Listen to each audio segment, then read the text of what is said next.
A'udzubillahi Bismillahirrahmanirrahim. Assalamualaikum warahmatullahi wabarakatuh. Alhamdulillahirrabbilalamin. Wassalatu wassalamu ala asyrafil anbiya'i wal mursalin wa ala alihi washabihi ajmain.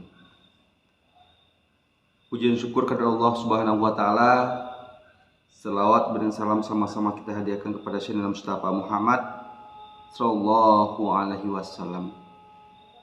Marilah kita sambung kisah Syekh Burhanuddin, yang mana setelah beliau menghancurkan Bismillahirrahmanirrahim, sudah lewat masa berbulan-bulan sejak kejadian itu, maka berkata pula Syekh Abdul Rauf pada Burhanuddin bahwa telah patut dia pulang kembali ke Minangkabau buat mengislamkan rakyat di situ. Namun Burhanuddin masih memberikan alasan-alasan juga kepada gurunya bahwa masih ada lagi yang kurang padanya. Akhirnya Syekh Abdul Rauf menyuruhnya bersemedi 40 hari lamanya. Tempat berkhalwat itu ialah dalam sebuah gunung batu di hulu Aceh, di bawah gunung Puet Sagu, sebelah selatan kota Bira. Dia menyanggupi semua yang disuruh oleh gurunya, sedikit pun tidak membantah. Pagi-pagi benar sesudah menunaikan sholat subuh, setelah meminta rela dan maaf kepada Syekh Abdul Rauf, dia pun pergi menuju tempat yang ditunjukkan itu. Bekal yang dibawanya hanyalah sekampir ampiang pemberian istri gurunya, yang merasa sangat sedih melihat kepergian Burhanuddin. Hari itu adalah hari Senin. Embun masih menyirami bumi, namun dengan hati yang teguh serta tawakal kepada Allah Subhanahu wa taala, Burhanuddin berangkat untuk mendapatkan sesuatu yang akan dilimpahkan Tuhan kepadanya di dalam pengkhlawatannya itu. Kota Singkil sudah jauh ditinggal. Di belakang kampung terakhir. Di dalam perjalanan itu telah dilaluinya dan didapatnya terdampar hutan rimba yang padat dan luas. Sesayup-sayup mata memandang hingga sampai di bawah gunung Puet Sagu. Tidak ada jalan yang dapat diturutkannya juga. Tidak ada labuh gajah yang bisa dilaluinya. Sangatlah sulit pada Burhanuddin buat menempuh hutan selebat itu. Namun demikian, diteguhkannya hati dan pendiriannya dengan keyakinan yang penuh bahwa jika Tuhan menghendaki, tidak ada yang sukar di muka bumi ini. Gunung Puet Sagu tampak menjulang tinggi di angkasa, menonjol di tengah-tengah bukit barisan, dan gua batu yang disebutkan gurunya seakan-akan sudah terbayang-bayang dalam pandangan hatinya. setelah mendoa kehadirat Allah Subhanahu wa taala dan membaca beberapa ayat suci Al-Qur'anul Karim, dia pun melangkah masuk ke dalam rimba raya yang pekat itu. Sebentar baru berjalan, tiba-tiba dia sudah terkejut oleh serombongan babi hutan lalu lewat di depannya. Beratus-ratus ekor banyaknya dan bunyinya gemuruh, memekakkan telinga di tengah-tengah rimba hutan itu. Beliau berhenti dan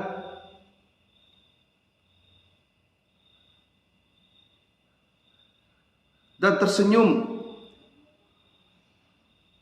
melihat jumlah binatang sebanyak itu. Seekor pun tidak ada yang mengganggu, padahal babi itu lewat tidak beberapa jauh di depannya. Dia pun terus berjalan, masuk lebih jauh ke dalam hutan. Tidak putus-putusnya dia menyebut nama Allah dan meminta pertolongan dan perlindungan. Semoga Allah menyelamatkan dia di dalam keadaan yang serba sukar itu. Dalam terlena dan kekhusyuan mengingat akan Allah itu, sekonyong-konyong langkahnya terhenti ketika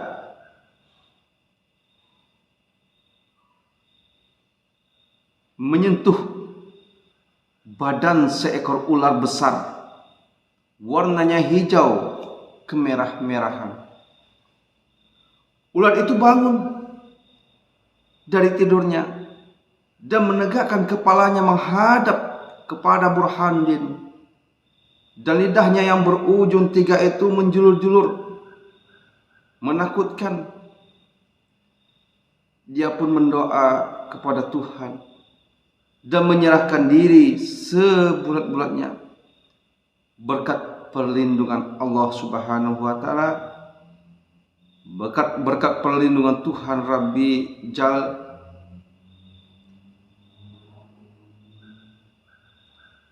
ular yang besar itu menakurkan kepalanya kembali dan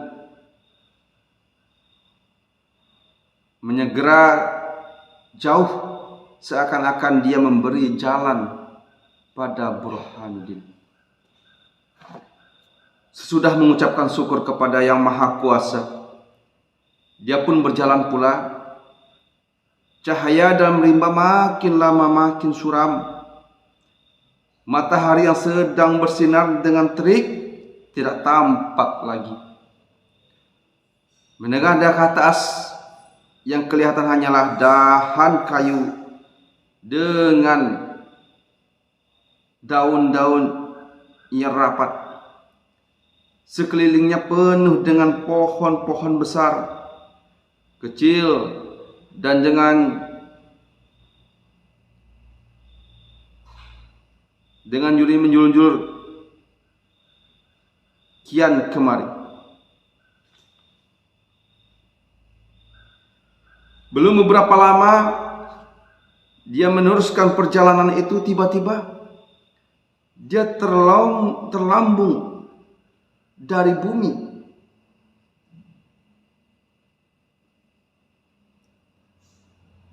Dikejutkan oleh harimau yang mengaum dengan derasnya, memecah kesunyian hutan belantara. Ngeri dan dahsyatnya ketika dia melihat dari mana datangnya suara itu, kiranya tidak beberapa langkah di sebelah kirinya sekumpulan harimau sedang bermain-main dengan anaknya yang masih kecil-kecil. Tapi hati Burhanuddin tidaklah berguncang. Keyakinannya teguh dan kuat bahwa Tuhan selalu berada dekatnya, dan percaya akan perlindungan dan kekuasaan Azza wa Jalla. Demikianlah binatang yang bos itu berhenti mengaum.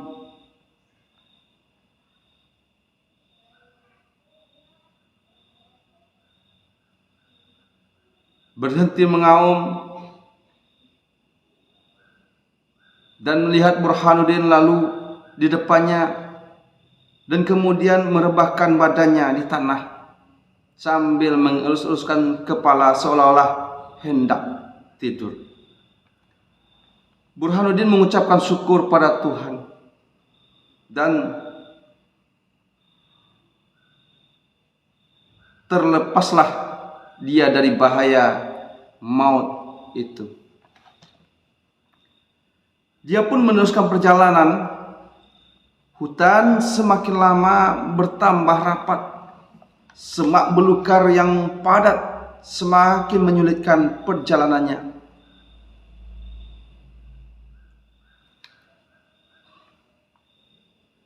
Mungkinlah dia akan sesat di tengah-tengah rimba raya itu. Tidak tentu lagi jalannya akan ditempuh dan kemana kaki akan dilangkahkan. Ada seketika dia termenung. Dipandangnya kiri dan kanan, ke muka dan ke belakang, sekeliling buntu. Tidak ada tempat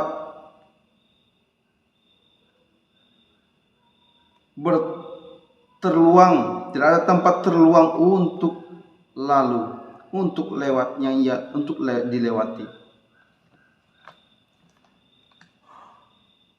Akhirnya berdoa jugalah dia kepada Tuhan sambil mengenang guru Syekh Abdul Rauf yang ditinggalkannya di Singkil. Dalam pada itu, entah dari mana datang,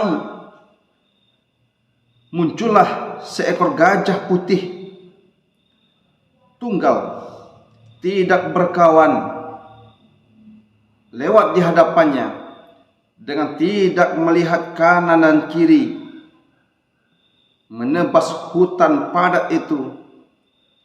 Jejak dan bekas yang dilauti gajah itu memberi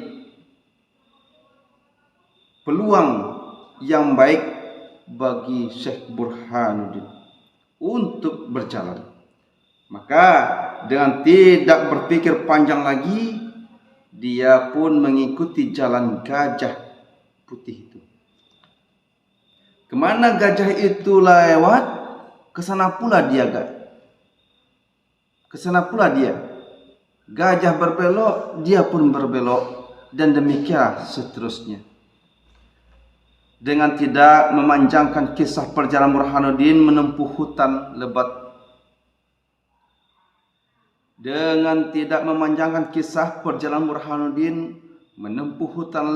Itu, setelah melalui bermacam-macam kesulitan, menuruni lurah, mendaki bukit, maka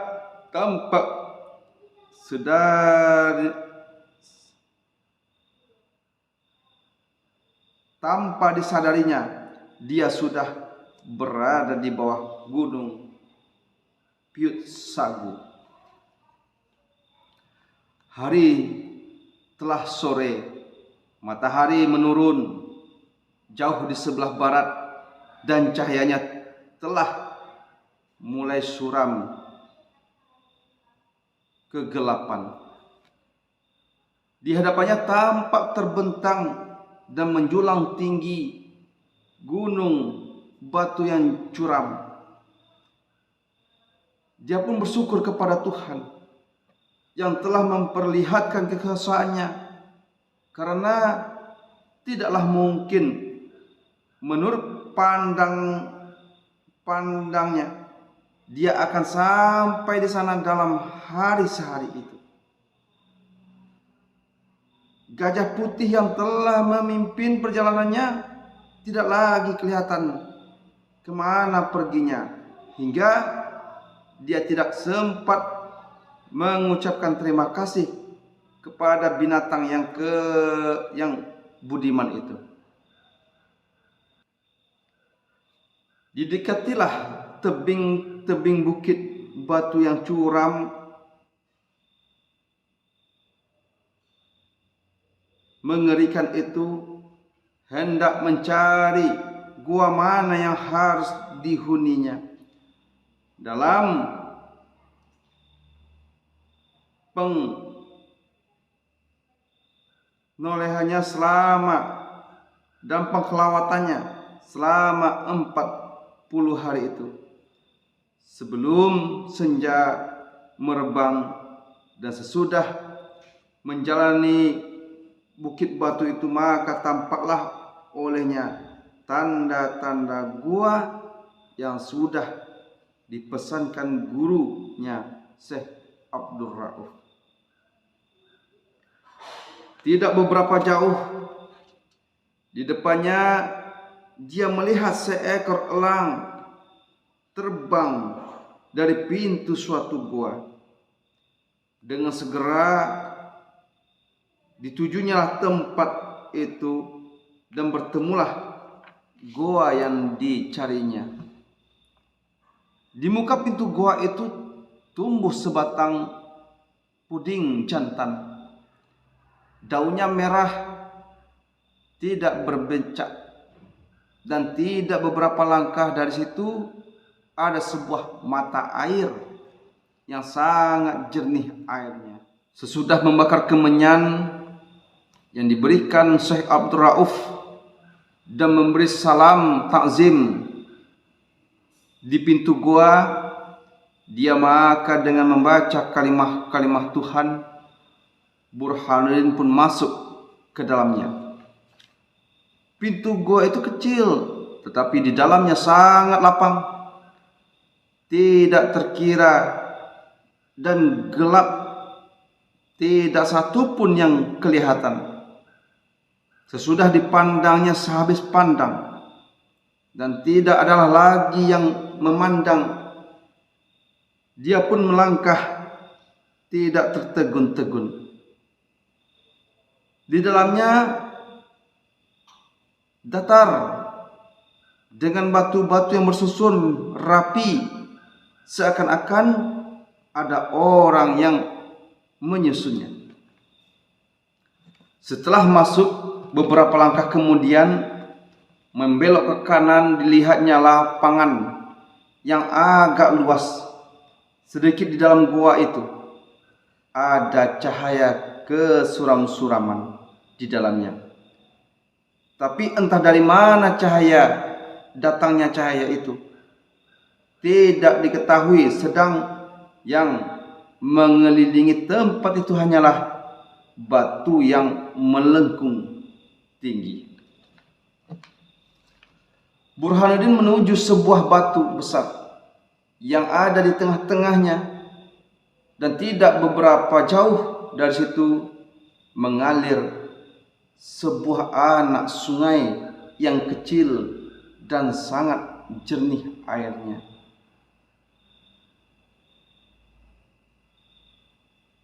Bunyinya bermacam-macam di dalam gua. Kadang-kadang berhibah-hibah, kadang-kadang seperti suara anak menangis, dan kadang-kadang juga gemuruh maha dahsyat, menegakkan bulu roma. Disinilah beliau Burhanuddin berkhelawat, bersemedi, mendekatkan dirinya kepada Allah Subhanahu wa Ta'ala untuk selama 40 hari penuh. 40 hari adalah masa yang tidak sedikit untuk bersunyi diri semacam itu. Berbagai-bagai kejadian yang dialaminya, 1001 bentuk macam yang telah ditempuhnya sebagai cobaan dari Tuhan untuk menguji sampai di mana keteguhan jiwanya.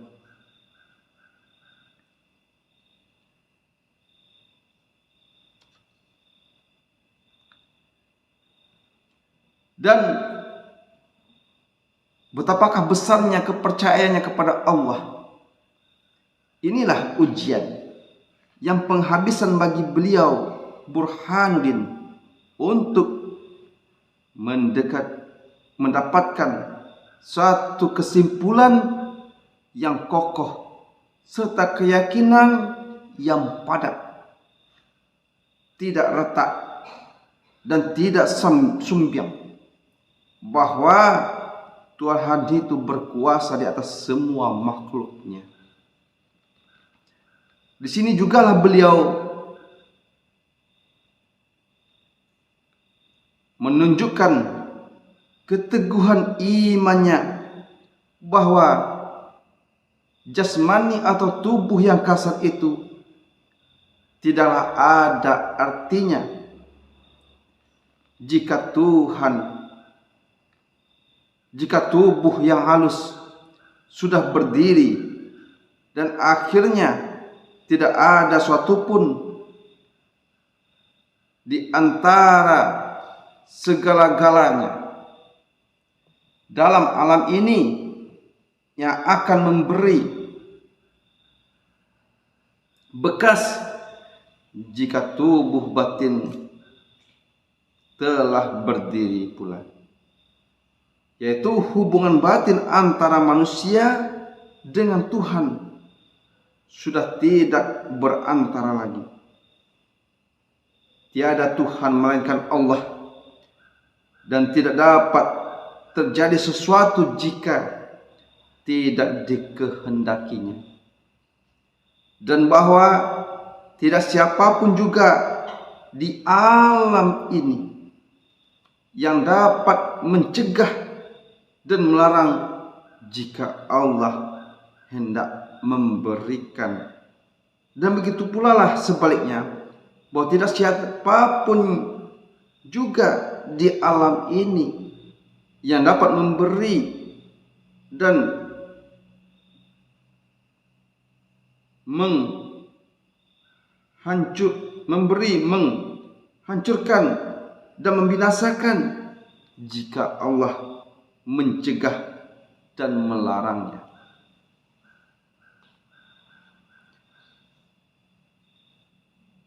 Keteguhan hati dan keyakinannya yang penuh itulah yang telah diperolehnya Syekh Burhanuddin selama dalam pengkhelawatannya. Dan demikianlah masa 40 hari berkhelawat itu telah dilaluinya dengan sempurna. Dia pun meninggalkan goa batu yang bersejarah itu dan kembali ke Singkil menemui gurunya Syekh Abdul Rauf dan mengkhabarkan suka dan duka pengalamannya. Syekh Abdul Rauf menyambutnya dengan sangat sukacita dan berpegutlah kedua murid dan guru itu, berpeluk kedua murid guru itu dengan penuh kasih sayang. Pada malamnya dihimpunkanlah oleh Syekh Abdul Rauf sekalian murid-murid dan alim ulama yang ada di Singkil untuk menghadirkan sesuatu upacara doa di atas keselamatan Burhanuddin.